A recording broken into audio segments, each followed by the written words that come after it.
تو بحث‌های امنیتی یه اتک وجود داره به نام توکن تفت. این اجازه میده به هکر که توکن رو برداره از اپلیکیشن ما، بعد باهاش به اند پوینت های سایت ما درخواست بزنی، یک سری اکشن رو انجام بده. حالا میخواد چیکار کنه دست خودش. ما میایم ببینیم چطوری میشه یه لایه اضافه کرد که جلوی اینو تا حد خوبی بگیریم و اپمون امن‌تر باشه. با من ادامه ویدیو رو ببینید. سلام، من نیما عارفی ام. اینجا کانال یوتیوب منه و تو این کانال من درباره ریاکت، جاوا اسکریپت، فرانت اند و کلا دنیای وب صحبت میکنم و ویدیو میذارم. ما یه مدل اتک داریم به نام XSS. این چجوری کار میکنه؟ یه جوری یه اسکریپتی اضافه میشه به صفحه شما، یعنی کاربر اومده تو سایتت، یه کد اسکریپتی اضافه شده به صفحه اجرا میشه. این کد اسکریپت مثل کدای دیگه پروژه که داری از بالا پایین اجرا میشه. مرورگر هر تگ اسکریپتی که میگیره از بالا پایین اجرا میکنه. کد اسکریپت چی داره که این اتکر اینجکت میکنه به سیستم ما؟ میاد میگه هر چیزی تو کوکی هست رو بخون. کافیه نویسه document.cookies، کل کوکی ها رو بهش میده مرورگر. میخواد کل لوکال استوریج رو هم بخونه. چجوری میخونه؟ میگه لوکال json.string فایل لوکال استوریج، هر چی تو لوکال استوریج هست رو بگیره. تموم شد. بعد اینا رو میگیره پست میکنه واسه بک اند خودش، آدرس یو آر ال هم که داره میذاره داخلش، میگه از این سایت این دیتا رو برداشتم و حالا بعداً اون اتکر میاد هر کاری که دوست داره باهاش میکنه. حالا این اسکریپت چجوری اینجکت میشه؟ شما مثلا ممکنه یه جای اینپوتی از کاربر بگیری، مثلا میگه یه کامنت بذاره، اوکی؟ وقتی کامنت رو سابمیت میکنه یه لیستی از کامنت ها داری، کامنت ها رو بهش نشون میدی دیگه.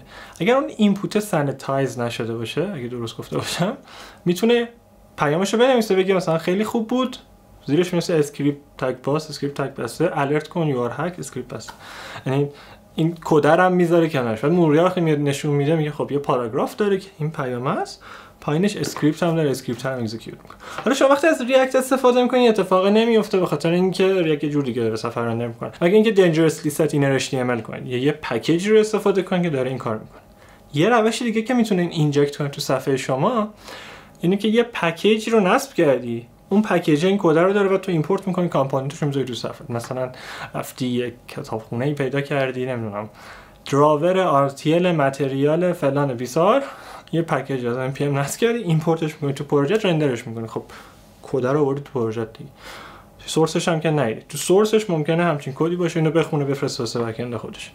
یا ممکنه تو اون کتابخونه هم نباشه، تو دیپندنسی های اون کتابخونه باشه، اونم بالاخره چند تا چیز از یه جای دیگه ایمپورت کرده که تو یکی از اونها باشه. یعنی یه جایی ممکنه این تا اینجا باشه و یه جوری این اسکریپت اینجکت بشه. ولی یه نکته هم دقت کنید، لازم نیست اون کسی که اتکر بیاد مستقیم برای سیستم شما این اتکر رو بنویسه. این نمیگه من میخوام برم سایت فلانی رو اتک بزنم بهش توکن رو بردارم. اومده یه پکیج رو نوشته میگه هر کی نصب کرد گیر ما میافته دیگه. اینطوریه معمولا. اینطوری بهش فکر کنید که چیز جنرالی رو نوشته، هر کی اومد نصب کرد گیر کنه اونجا اون اطلاعات رو ازش بدوزه. حالا سیستمایی که ما داریم باش کار میکنیم معمولا چه شکلیه؟ ما یک کردنشیال از کاربر میگیریم، یوزرنیم و پسورد یا شماره تلفن و کد یک بار مصرف یا هر چیز دیگه. بعد اینو میفرستیم واسه بک اند، اون یه اند پوینتی داره، لاگین میکنه کاربر رو، ولیدیت میکنه این کردنشیال رو، اگر درست بود به ما یه توکن میده تو ریسپانس. بعد ما این توکن رو ذخیره میکنیم توی لوکال استوریجمون یا تو کوکیمون یه جا. اگر ذخیرهش نکنیم دفعه بعد که اپلود میشه کاربر رو از اول لاگین کنه. سیستم‌های بانک همینه، تو درگاه‌های بانک، درگاه که نه، توی اون سیستم‌های منیج حساب بانکیت که میری وقتی صفحه رو رفرش می‌کنی میگه از اول لاگین کن، چون اون توکن رو تو حافظه نگه داشته، توی کوکی یا توی لوکال استوریج ذخیره نکرد. ولی خب اکثر ما نمیتونیم همچین کار کنیم. ما می‌خوایم سیستممون کاربر لاگین باشه توش بیاد کارشو بکنه و مشکلی نشه یه هفته این توکن ولید باشه یا هر چقدر که خودمون سلامت. پس ما مجبوریم یه جا ذخیره‌اش کنیم. بعد گفتیم اگه یه جا ذخیره‌اش کنیم، حالا یه جوری یه نفر ممکنه بیاد اینا رو بدوزه. توضیح دادیم که XSS اتک میزنه، یه پکیجی نصب کرده اونو میدوزه و میبره. یه چیزی داره مرورگر به نام کوکی که شما میتونید از طرف بک اند، یعنی از طرف یه سروری هم ستش کنید. یعنی درخواست میزنی به سایتی مثلا google.com، دفعه اول ترافیک به گوگل، اون به شما یه جواب میده دیگه، HTML رو میفرسته. کنارش میتونه کوکی هم بفرسته و مرورگر کوکی ها رو میگیره ذخیره میکنه. ما کاری نداریم، اون ذخیره میشه اون پایین، ما هیچ کاری بهش نداریم. دفعه بعدی که میره تو گوگل درخواست میذاره مرورگر بهش دیگه، میگه خب مرورگر خودش میگه وایسا ببینم کوکی چی دارم واسه این دامنه. اوکی این کوکی ها رو دارم که قبلا ست کرده، اتوماتیک میگیره واسه اون سایت میفرسته. پس مرورگر اتوماتیک اگه بک‌اند کوکی ست کنه ذخیره‌اش میکنه، اگرم از این ور درخواست بزنی کوکی ها رو میفرسته. این تا اینجا. مسئله بعدی، یه پراپرتی داره کوکی به نام HTTP only. HTTP only چی میگه؟ میگه که یک کد جاوا اسکریپت رو مرورگر داشت اجرا میشد. مثلا رو آن کلیک باتن اومدی گفتی یه تیکه کدی اجراش و اون کد خاص document.cookies بزنه و این کوکی HTTP only رو بخونه، یعنی یه جوری بره این کوکی رو بخونه. من بهش اجازه نمیدم، اصلا بهش این کوکی رو نمیگم وجود داره، چون میگم دسترسی نداری به این کوکی. یعنی تو لیست کوکی هایی که مرورگر میده به وب اپلیکیشنت این کوکی نیست و جاوا اسکریپتی که روی مرورگر داره ازش استفاده میکنه دسترسی نداره. واسه همین HTTP only. هر وقت درخواست HTTP میزنی به بک‌اندت، اون بک‌اند دارتش، اون سروره که داری بهش درخواست میزنی این کوکی رو داره. اون فقط هم دقت کنید همون سروری که ستش کرده بهش دسترسی داره. یعنی اگر بک‌اندت کوکی رو ست کرد، فقط هم بک‌اندت میتونه بخونش. درخواست بزنی به یه سایت دیگه، مثلا بک‌اندت example.com، درخواست بزنی به فیسبوک، کوکی اگزمپل تو نمیده به فیسبوک، فقط وقتی به example.com درخواست میزنی کوکی ارسال میشه، گرفته میشه هرچی. پس دو تا نکته رو توضیح دادیم. یک، HTTP only جاوا اسکریپت بهش دسترسی نداره. دو، اتوماتیک مرورگر کوکی ها رو ذخیره میکنه، اتوماتیک هم میفرسته. با اینا من میتونم چیکار کنم؟ من همون اندپوینت قبلیمو دارم، بهش یوزرنیم پسوردمو میفرستم، کاورم آفنتیکیت میشه، بهم توکن رو نمیده. اینجا توکن رو به عنوان کوکی ذخیره میکنه رو مرورگرم، HTTP only هم هست. دفعه بعدی که من درخواست میزنم به بک‌اندم، کافیه فقط به مرورگر بگم کردنشیالز ها رو اینکلود کن، یعنی کوکی موکی ها رو بفرست تو این فچه که داره میره به سمت بک‌اند، خودش کوکی ها رو میفرسته واسه بک‌اند. مثلا لازم نیست کدی بزنم واسه ذخیره شدنش یا خوندنش، فولی اتوماتیک انجام میشه. خب ساده تر میشه سیستم دیگه.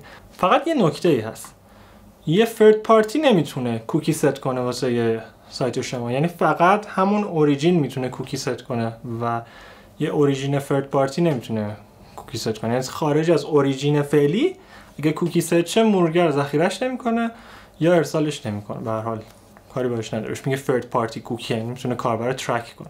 بحث پرایوسیه و نمیذاره دیگه. پس شما باید بک‌اند و فرانتت یه جا باشه اگه میخوای این کارو کنی. و تو ویدیوی قبلی توضیح دادیم که چجوری بک‌اند و فرانت رو یه جا بذاری.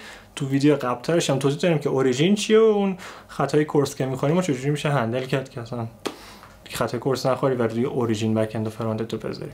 لینک ویدیو یکیشو میتونم واسهتون بذارم این گوشه بالا سمت راست، چپ خودم ولی راست شما میشه. پس واسهتون تو دیسکریپشن میذارم، میتونید روش کلیک کنید ویدیوها رو ببینید.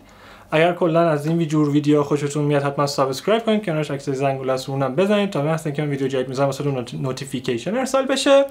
الان میریم پای سیستم، بهتون نشون میدم که چطوری میتونیم این سیستم رو پیاده کنیم، چجوری کار میکنه و همین راحتی اپمون رو امتر میکنیم. خب اینجا ما یه اپلیکیشن رو میبینیم سمت راست صفحه که با ریاکت درستش کردم و ویت، و اینجا یه فرم لاگین دارم. اومدم اینجاشون johndoexample.com یه پسورد دادم.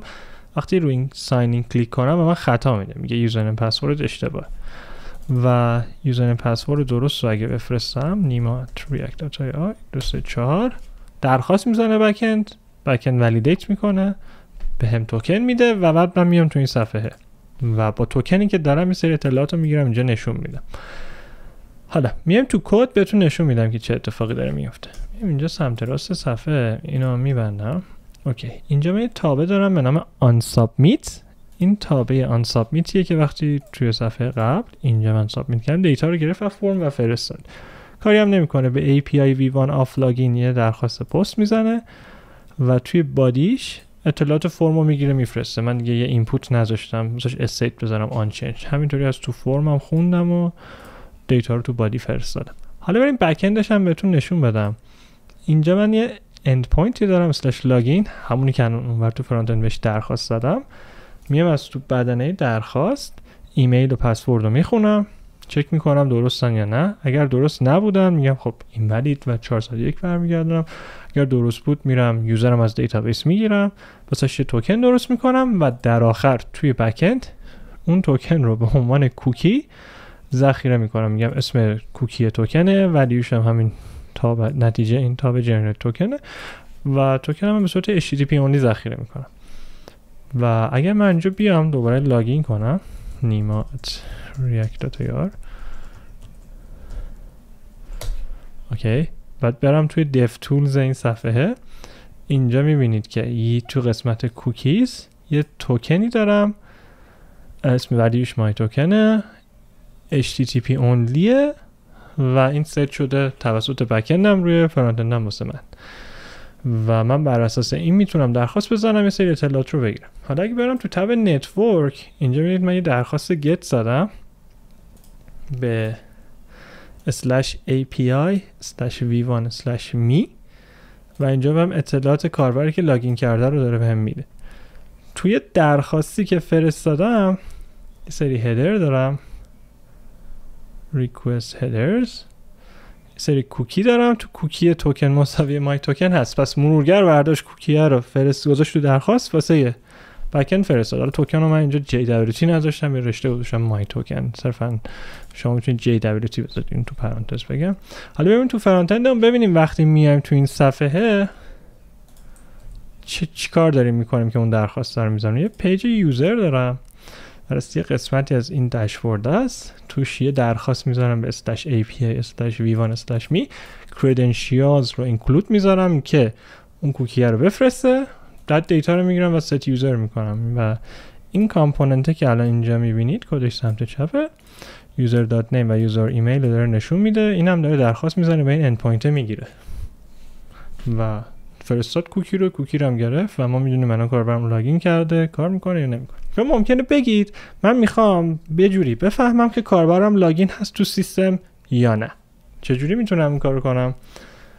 خب وقتی این توی فرم لاگینمون کاربر لاگین شد، اسم فرم لاگینم این بود، اینجا تا من گفتم خب کاربر الان لاگین شد بفرستش به داشبورد، میتونم بیام اینجا توی لوکال استوریج هم یه فلگ بذارم بگم کاربر لاگین کرد. صرفا میذارم local storage.setItem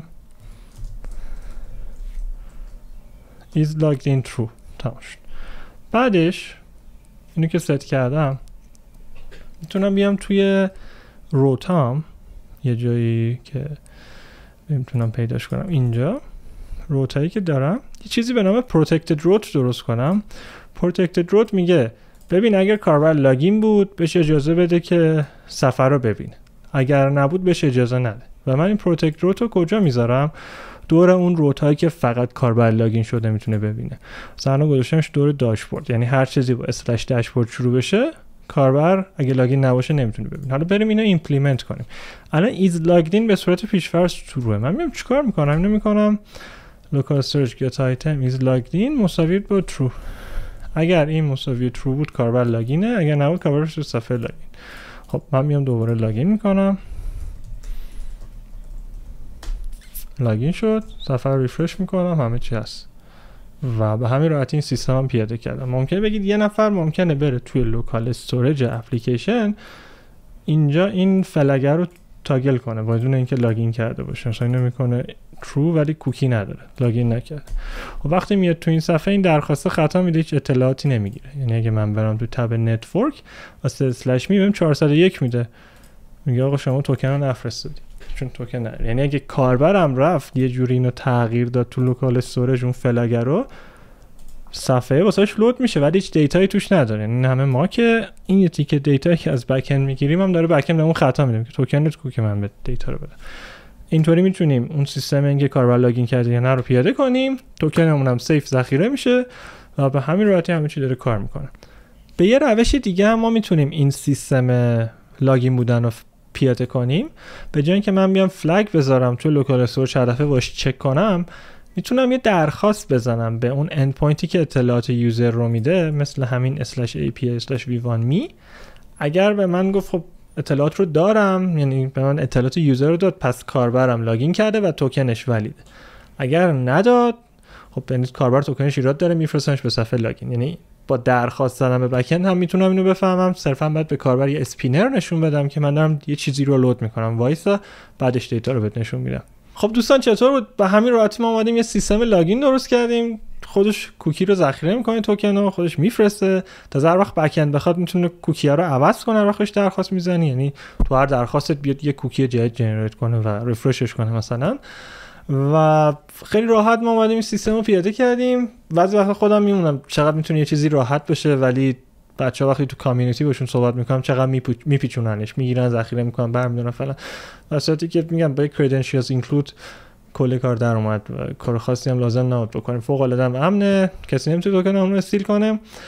اگر از ویدیو خوشتون اومد حتما لایک کنید. سوالی، کامنتی، نقدی، هر چیز داشتید تو قسمت کامنت ها بنویسید، من شخصا میخونم، جواب میدم و بتونم راهنماییتون کنم، کمکتون میکنم دیگه. همین. واسه ویدیو بعدی بهتون پیشنهاد میکنم ویدیو WSL رو ببینید، درباره اینه که چطوری روی ویندوز سرعت Node.js رو 2 برابر کنیم. یعنی وقتی میسی npm run start 10 دقیقه وای نسی، 30 ثانیه وایسی بیاد بالا. خیلی سرعت کارت رو ویندوز سریع میکنه. اگه لینوکس و مک داری که همین الان همون فیچر رو داری، اصلا لازم نیست کار خاصی بکنی. تو ویدیو بعدی میبینمتون. خداحافظ.